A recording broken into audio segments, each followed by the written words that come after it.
মনের মধ্যে যদি জিলিপির প্যাঁচ থাকে তাহলে গৌরাঙ্গের গুণে গিয়ে কোনো লাভ নেই ভাই। ও শুধু বুলি আওড়ানো হবে। মনে জিলিপির প্যাঁচ আর মুখে গৌরাঙ্গের গুণগাথা, তাহলে ও বুলি আওড়ানো ছাড়া তোমার কিছু হচ্ছে না। কাজেই টিয়া পাখি যেমন রাধা বলে কৃষ্ণ বলে কিন্তু মানে বোঝে না। টিয়া পাখি বোঝে কৃষ্ণ মানে কি, কিন্তু আপনি শিখিয়ে দেবেন বলতো টিয়া রাধা, দেখবেন টিয়া পাখি বলছে রাধা, কিন্তু রাধা মানে যে কে সেটা কি টিয়া পাখি জানে? তাই তার বুলিয়া ওড়ানোই সার হচ্ছে।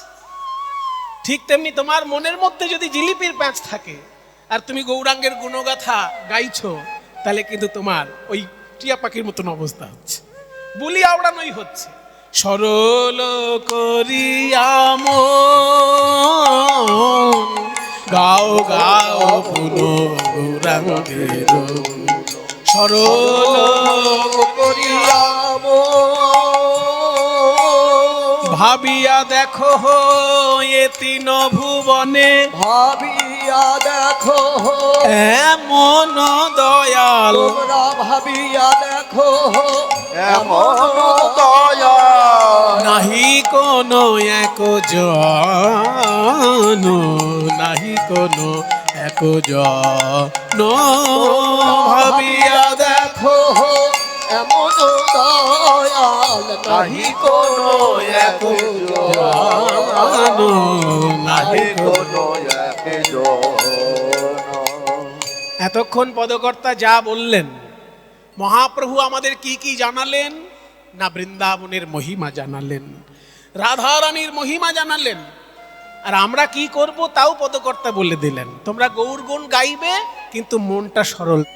তাহলে ভগবানকে যদি কেউ বলে হে ঠাকুর সারা রাত্রি জেগে আমি তোমার কীর্তন শুনবো, আমার যেন কিছু অর্থ উপার্জন হয়, ভগবান খুব খুশি হন। যাক বাবা, একে দুটো পয়সা দিলে অন্তত আমার দায় শোধ হলো। আমার মেয়েটার বিয়ে হচ্ছে না, যেন ঠাকুর মেয়েটার বিয়ে হয়ে যায়, ঠিক আছে ঠিক আছে হয়ে যাবে। ঠাকুর আমার যেন স্বর্গপ্রাপ্তি হয়, হয়ে যাবে। কিন্তু যদি কেউ বলে ফেলে ঠাকুর আমি সারা রাত্রি তোমার কীর্তন শুনবো, তোমার কাছে যে প্রেম আছে সেই প্রেম যেন আমি পাই, অমনি কৃষ্ণ বলবেন আবার ওদিকে হাত বাড়ানো কেন বাবা? ওইটা বাদ দিয়ে অন্য কিছু চাও না? হ্যাঁ, গাড়ি চাও, বাড়ি চাও, জায়গা জমি চাও, ছেলের চাকরি চাও, মেয়ের ভালো স্বামী চাও, বা অসুস্থ আছো সুস্থ হবার জন্য বাসনা করছো, করো, কিন্তু প্রেম কেন চাইছো? সেই জন্য বলছে কৃষ্ণ যদি ফিরে কভু ভুক্তি মুক্তি দিয়া, ভুক্তি মানে ভোগ আর মুক্তি মানে মোক্ষ, দুটোই লাগে। কিন্তু শুধু ভোগ যদি করে যায় কেউ, তাহলে মনুষ্য জন্ম তার পরিপূর্ণভাবে সার্থক হয় না। ভোগ এবং মোক্ষ, মোক্ষ ভোগের ব্যালেন্স রাখে। যদি শুধু ভোগের মধ্যে দিয়ে কারোর জীবন কেটে যায়, তাহলে কিন্তু তার জীবনটা সম্পূর্ণ জীবন নয়। ভোগের সঙ্গে যদি তার মোক্ষের সাধনা না থাকে, তাহলে অসম্পূর্ণ জীবন। ওই জন্য ভোগ এবং মোক্ষ, কেউ যদি ভোগ চায়, ভোগ দু রকমের হয়, ইহলৌকিক ভোগ আর পারলৌকিক ভোগ। ইহলৌকিক ভোগ মানে এসি গাড়ি, এসি বাড়ি, সুন্দর শাড়ি, সুন্দর গয়না, দামি দামি সুস্বাদু খাবার, এগুলো হচ্ছে ইহলৌকিক ভোগ। আর পারলৌকিক ভোগ, পারলৌকিক ভোগ হচ্ছে স্বর্গে গিয়ে দেখবো অপ্সরা নৃত্য করছেন কত সুন্দর, ওটা পারলৌকিক ভোগ।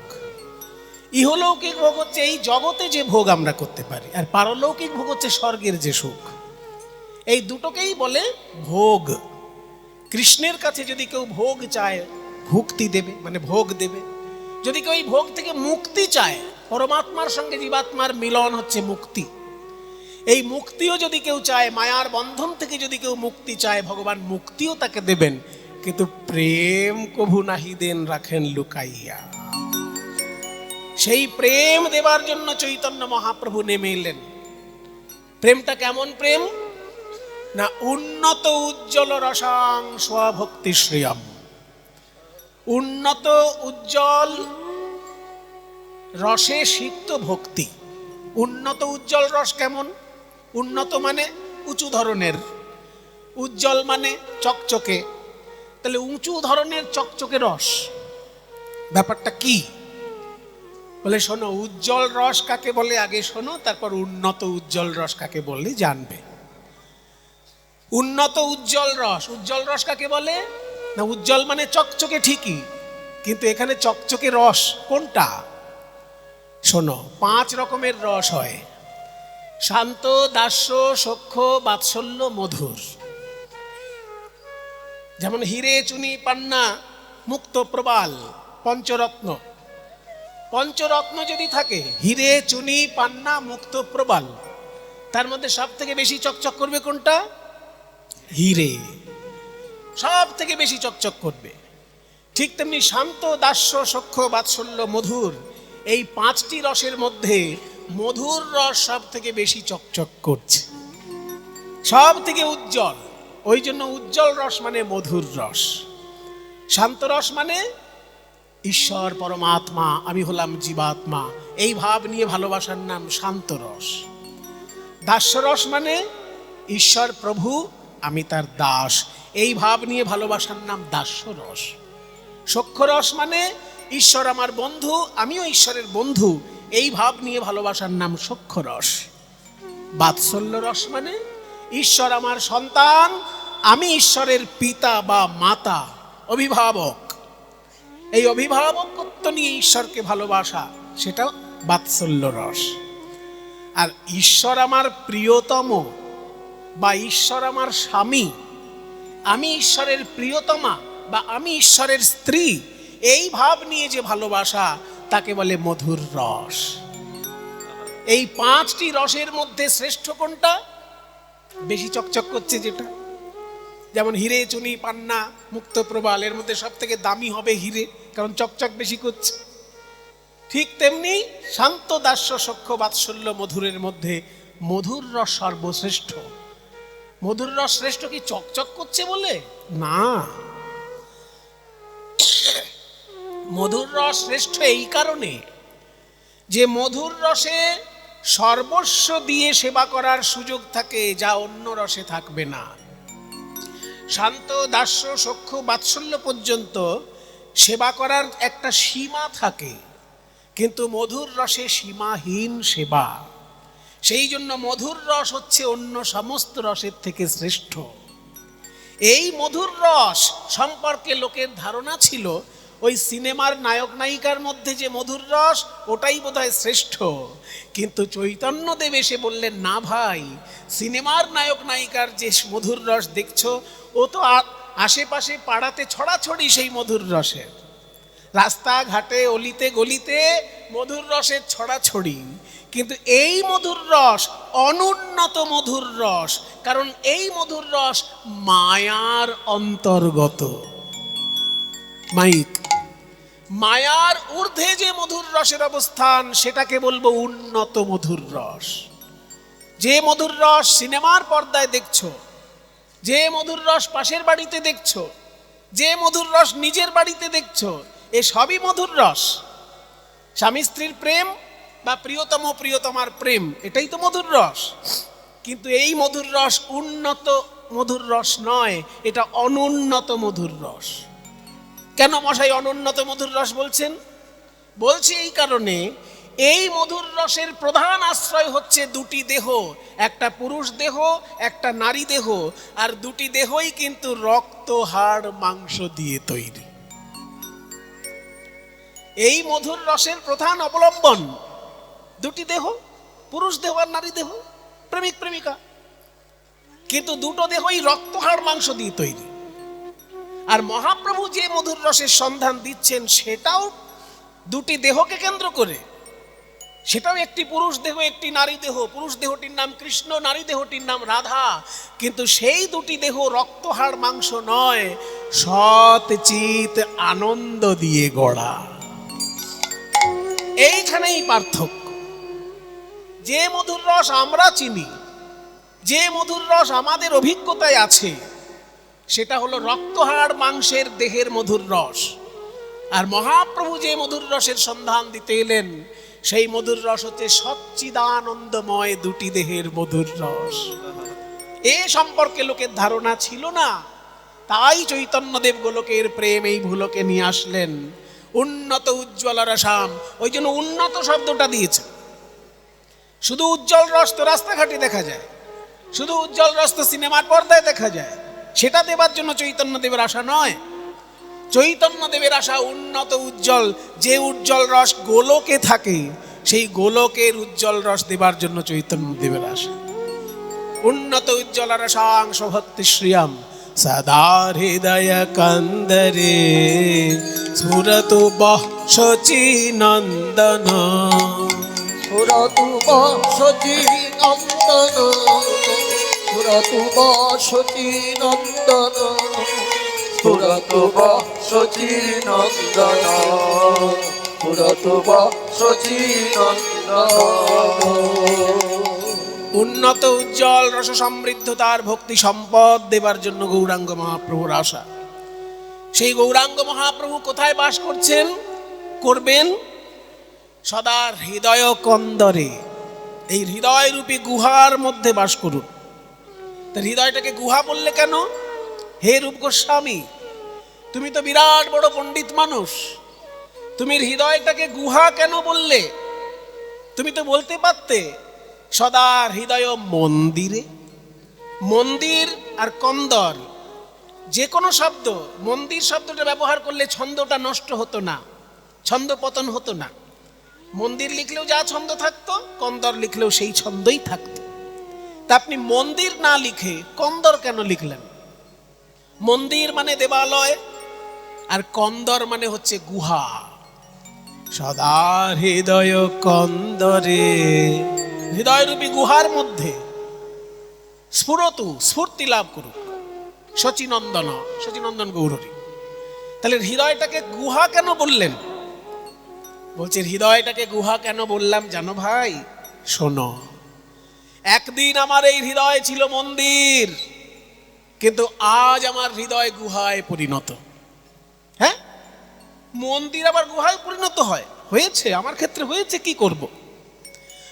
মন্দিরে থাকে দেবতা আর গুহায় থাকে হিংস্র পশু, বাঘ, সিংহ, শিয়াল, খ্যাঁক শিয়াল, এরা সব গুহার মধ্যে থাকে। আর মন্দিরে থাকে দেবতা, কালী, দুর্গা, শিব, কৃষ্ণ, দেবতা মূর্তি থাকে মন্দিরে। কাজে আমার হৃদয়টা একদিন মন্দির ছিল, আজকে গুহায় পরিণত হয়েছে। কবে মন্দির ছিল? না, যেদিন আমি মাতৃগর্ভে ছিলাম। আমরা সবাই যখন মাতৃগর্ভে বাস করি, একটা দিন তো নয়, 9 মাস ধরে মাতৃগর্ভে বাস করেছি। সেই সময় আমাদের হৃদয়ের মধ্যে কাম, ক্রোধ, লোভ, মোহ, মদ, মাৎসর্য কিচ্ছু ছিল না। তাই মাতৃগর্ভে যখন আমার এই দেহটি ছিল, তখন আমার হৃদয়টি ছিল মন্দির। কারণ সেখানে কাম কাকে বলে জানি না, ক্রোধ কাকে বলে জানি না, লোভ কাকে বলে জানি না। কারণ মা খেলে আমি খেতে পাই, মায়ের পুষ্টিতে আমার পুষ্টি। কাজেই মাতৃগর্ভে যখন আমি ছিলাম, তখন আমার হৃদয়টা ছিল মন্দির। যখনই মাতৃগর্ভ থেকে বাইরে এলাম, অমনি আমার হৃদয় হয়ে গেল কন্দর। কারণ সেখানে হিংস্র পশুর দল আসতে লাগলো। কাম, ক্রোধ, লোভ, মোহ, মদ, মাৎসর্যের এসে দখল করে নিল আমার হৃদয় মন্দির। আর সেটা মন্দির থাকলো না, তাই কন্দর হয়ে গেল। কিন্তু হে গৌরাঙ্গ হরি, একদিকে হরি মানে যেমন নারায়ণ, তেমনি একদিকে হরি মানে সিংহ। তুমিই তো একবার নরসিংহ রূপ ধারণ করেছিলে, অর্ধেকটা মানুষ অর্ধেকটা সিংহ হয়ে প্রহ্লাদকে দিয়েছিলে ভক্তির রাজত্ব, তার বাবাকে হত্যা করেছিলে। কাজেই তুমি সিংহ। ওই গৌরাঙ্গ রূপী সিংহ যদি আমার এই হৃদয় গুহায় বাস করে, তাহলে এই ফালতু যত পশুর তারা কেউ আর এখানে আসতে পারবে না। তাই গৌরাঙ্গ রূপী সোনার সিংহ সদা হৃদয় কন্দরে স্ফুরতু, সব সময় আমার হৃদয়ে স্ফূর্তি লাভ করুক আমার গৌরাঙ্গ রূপী সোনার সিংহ। সোনা দিয়ে তৈরি সিংহ। গৌরাঙ্গকে সিংহ বলা হচ্ছে কারণ শ্রেষ্ঠ বোঝাতে আমরা সিংহ বলি। পশু বনের রাজা সিংহ, তাই রাজা বোঝাতে সিংহ বলা হয়। তো গৌরাঙ্গ মহাপ্রভু এখানে হরি শব্দে সম্বোধন করা হচ্ছে। এখানে হরি মানে যেমন একদিকে নারায়ণ হয়, আবার হরি মানে একদিকে সিংহ হয়। তাই তুমি সোনার সিংহ রূপে আমার এই হৃদয় গুহায় বাস করো দেখি, তাহলে ওই কাম, ক্রোধ, লোভ, মোহ, মদ, মাৎসর্য, এই যে ছোটখাটো পশুর দল, ওরা কেউ আর আসতে পারবে না।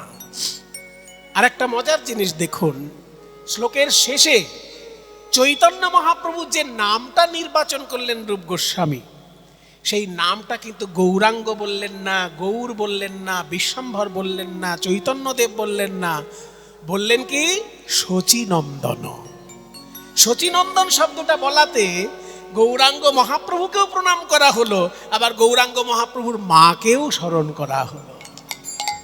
এত বড় রত্ন যিনি পৃথিবীকে উপহার দিলেন, সেই শচী মাকে যদি আমরা শ্রদ্ধা না জানাই, আমরা তো অকৃতজ্ঞ হয়ে যাব।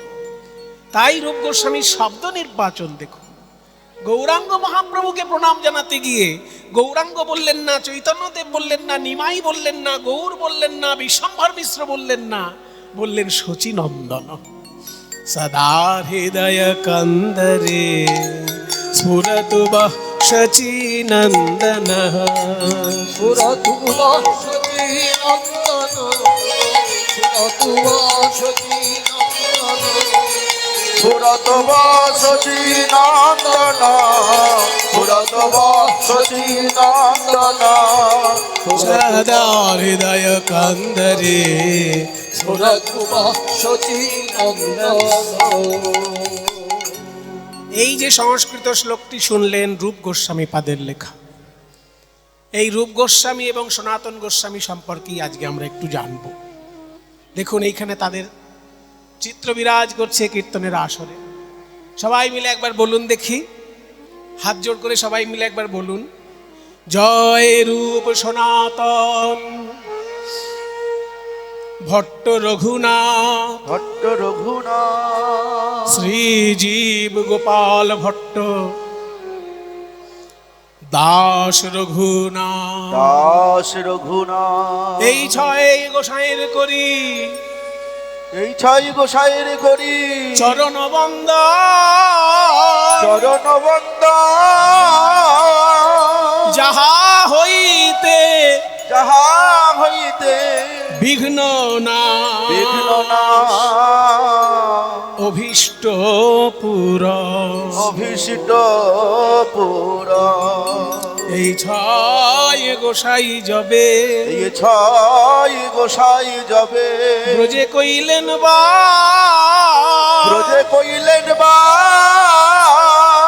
রাধা কৃষ্ণ নিত্য লীলা, নিত্য লীলা করিলেন প্রকাশ, করিলেন প্রকাশ। এই ছয় গোসাই যবে, এই ছয় গোসাই যাবে করুণা করিবে, করুণা করিবে। ব্রজে রাধা কৃষ্ণ সেবা, কৃষ্ণ সেবা অবশ্য পাইবে, অবশ্যই পাইবে। তাহলে এই যে ছয় জনের শ্রীমূর্তি দর্শন করুন, বৈরাগ্যের বেশ, অথচ বিরাট বড় রাজ কর্মচারী, কেউ জমিদার পুত্র, হ্যাঁ, আর কেউ রাজার ছেলে নয়, জমিদার পুত্র নয়, রাজ কর্মচারী নয়, কিন্তু বিরাট বড় পণ্ডিত। দক্ষিণ ভারতের বিরাট বড় পণ্ডিত গোপাল ভট্ট। ছয় গোস্বামীর মধ্যে রূপ গোস্বামী আর সনাতন গোস্বামী সব থেকে বড় রাজ কর্মচারী। মানে কি, সারা বাংলার তখন প্রধানমন্ত্রী আর অর্থমন্ত্রী ছিলেন তারা। প্রধানমন্ত্রী আর অর্থমন্ত্রী গোটা বাংলার। গোটা বাংলা বলতে আমি বোঝাতে চাইছি শুধু পশ্চিমবঙ্গ নয়, পশ্চিমবঙ্গ, বাংলাদেশ, এই বিরাট এলাকাটা নিয়ে তখন একটা বাংলা। আর সেই বাংলার প্রধানমন্ত্রী ছিলেন সনাতন গোস্বামী পাদ। তাঁরা যখন চৈতন্যদেবের সংস্পর্শে এলেন, তাদের ওই বিরাট বিপুল বৈভবের জগৎ ত্যাগ করে, ত্যাগের পথ অবলম্বন করে মানুষের কল্যাণের জন্য কঠোর সাধনা করলেন। তাদেরকে যদি আমরা স্মরণ মনন না করি, তাহলে আমরা এই নরজন্মটা ধন্য করব কি করে? সেই জন্য আজকে আমরা এই 6 গোস্বামীর মধ্যে রূপ এবং সনাতন এই 2 গোস্বামীর গুণগাথা শ্রবণ করব। পদকর্তা কি বললেন? যদি গৌরাঙ্গ না হইতো কি মেনে হইতো, কেমনে ধরিতাম দে, রাধার মহিমা প্রেম রস সীমা, জগতে জানাতো কে? রাধার মহিমা প্রেম রস সীমা, রাধার মহিমা প্রেম রস সীমা, বল জগতে জানাতো কে, বল জগতে জানাতো কে? ওই রাধার মহিমা প্রেম রস সীমা, রাধার মহিমা প্রেম রস সীমা, বলো জগতে জানাতো কে, বলো জগতে জানাতো কে? মধুর বৃন্দা বিপিন মাধুরী, মধুর বৃন্দা। রাধারানীর মহিমা জগতে কে জানাতো? যদি না আসতেন চৈতন্য মহাপ্রভু এবং তার পার্ষদগণ, কে জানাতো রাধারানীর মহিমা? মধুর বৃন্দা বিপিন মাধুরী, বৃন্দাবনের মাধুরী বা কে জানাতো? এই যে মধুর বৃন্দা বিপিন মানে মধুর বৃন্দাবন, তার মাধুরী, মাধুর্য। যেহেতু বৃন্দাবনের মাধুর্যের কথা বলছি, ওই জন্য যে সুরটা গাইছি এই রাগটির নাম বৃন্দাবনী সারং। রাগটি যে সুরটা চলছে এই সুরটার নামও কিন্তু, রাগটার নামও বৃন্দাবনী সারং। মধুর বৃন্দা বিপিন মাধুরী, মধুর বৃন্দা পা মা পা মারে রে মা মারে সারে সারে নি সা নি সা রে মা রে সা নি সা নি সা রে মা মা মা মা মা রে সা রে নি সা নি সা রে মা মা রে মা পা নি নি মা পা নি নি নি নি মা পা নি সা রে রে মা সা রে নি সা মারে জানি সা রে সা নি সা সা সা নি নি বাবা রে সা সা নি নি বাবা মামা রে সা রে নি সা। মধুর বৃন্দা বিপিন বৃন্দাবন বিপিন মাধুরী, মধুর বৃন্দা বিপিন মাধুরী, তাতে প্রবেশ চাতুরী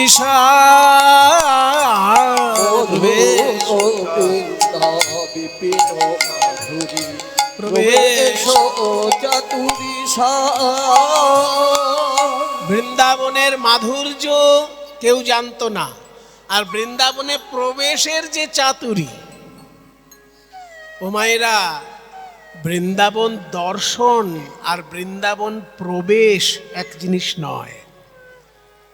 পকেটে পয়সা থাকলে আপনি গাড়ি করে বৃন্দাবন ঘুরে চলে আসতে পারেন, কিন্তু বৃন্দাবনে প্রবেশ করতে পারবেন না। এখানে প্রবেশ মানে কি বোঝাচ্ছি? মনে করুন কারো যদি পকেটে পয়সা থাকে, সে কলেজ স্ট্রিটে যাবে, ক্যালকাটা ইউনিভার্সিটি দেখে চলে আসবে। কিন্তু ক্যালকাটা ইউনিভার্সিটি দেখে আসা আর ক্যালকাটা ইউনিভার্সিটি থেকে MA পাস করে আসা দুটো এক জিনিস কি? যে ক্যালকাটা ইউনিভার্সিটিতে পড়বে ইংরেজি অনার্স, ইংরেজি MA, সংস্কৃত MA, এগুলো যদি কেউ পাস করে আসতে চায় কলকাতা বিশ্ববিদ্যালয় থেকে, আর যে একবার কলেজ স্ট্রিটে ঘুরতে গিয়ে দেখে এলো, এই দুটো জিনিস কি এক? কাজেই ইউনিভার্সিটি দেখে আসা আর ইউনিভার্সিটিতে পাস করে আসা যেমন এক জিনিস নয়, ঠিক তেমনি বৃন্দাবন দর্শন করে আসা আর বৃন্দাবনে প্রবেশ এক জিনিস নয়। বৃন্দাবনে প্রবেশ বলতে কি বোঝায়? না গোপী ভাবে ডুবে গিয়ে রাধা গোবিন্দের সেবা, নিজেকে গোপী চিন্তা করে, নিজেকে বৃন্দাবনের একটি কিশোরী গোপী ভেবে রাধা গোবিন্দের যে সেবা, সেটা হলো বৃন্দাবনে প্রবেশ। তার কৌশলটা কি কেউ জানতো না, মহাপ্রভুর জন্য লোকে জানতে পারলো। মহাপ্রভুর এই রূপ সনাতন এনাদেরকে জানিয়েছেন, আর এনারা গ্রন্থের মধ্যে লিখে রেখেছেন। মধুর বৃন্দা বিপিন মাধুরী মধুর বৃন্দা বিপিন মাধুরী মধুর বৃন্দা বিপিন মাধুরী প্রবেশ চাটুরী আর বড় যুবতী ভাবের ভকতি বড় যুবতী ভাবের ভকতি জানার শকতি হইত কার শকতি হইত কার ওই বড় যুবতী ভাবের ভকতি জানার শকতি হইত কার শকতি হইত রাধারানী সম্পর্কে কেউ জানতো না, বৃন্দাবনের মাধুর্য সম্পর্কে কেউ জানতো না, সব মহাপ্রভু জানালেন। তাই বলি ভাই, গাও গাও পুনঃ গৌরাঙ্গের গুণ, তোমরা গাও গাও পুনঃ গৌরাঙ্গের গুণ, গাও গাও পুনঃ তোমরা গাও তোমরা গাও তোমরা গাও তোমরা গাও তোমরা গাও তোমরা গাও তোমরা গাও তোমরা গাও তোমরা গাও তোমরা তোমরা গাও তোমরা গাও তোমরা গাও তোমরা গাও তোমরা গাও গাও পুনঃ গৌরাঙ্গের গুণ, গাও গাও পুনঃ গাও গাও গাও পুনঃ গৌরাঙ্গের গুণ, গাও গাও পুনঃ গৌরাঙ্গের গুণ, গাও গাও পুনঃ, পুনঃ মানে বারবার, বারবার গাও গৌরাঙ্গের গুণ। তবে গৌরাঙ্গ মহাপ্রভুর গুণ গাইতে গেলে একটা শর্ত আছে, সরল করিয়া মন, সরল করি